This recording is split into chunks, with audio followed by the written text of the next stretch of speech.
that's the video recap of my last 3 trips while abroad.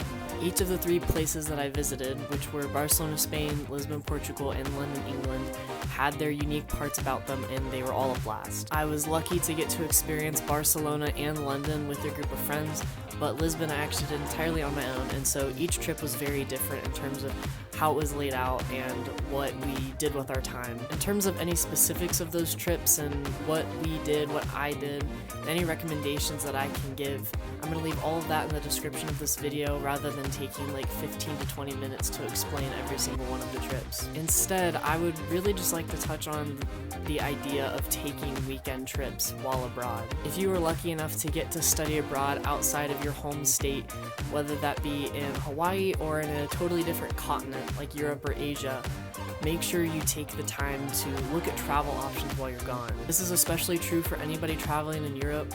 Everywhere else in Europe is so easy to get to, and compared to US prices, very cheap to get to as well. It's kind of this incredible opportunity that you have, and you're so close to everything, with everything being less expensive.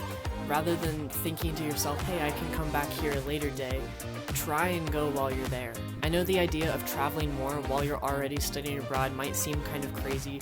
You're already trying to get your bindings in this new area, figure out the terrain, maybe learn a new language, and traveling on top of that to other countries or another continent probably sounds insane.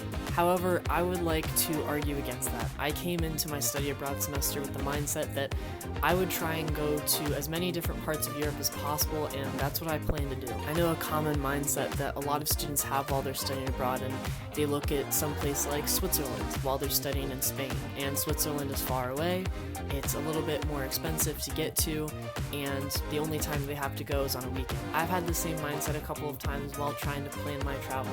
Sometimes it just doesn't seem convenient or easy, or doesn't seem to make sense to go somewhere so far for so much money, and if you only have a couple days there. After experiencing 3 weekend trips, all different distances away from Madrid, back to back to back weekends, I can confidently say that weekend trips are worth it. So if you have a free weekend and you have a little bit of money to spare, find somewhere nearby that you can go to, whether that be a different part of Europe or somewhere in the same country that you're studying.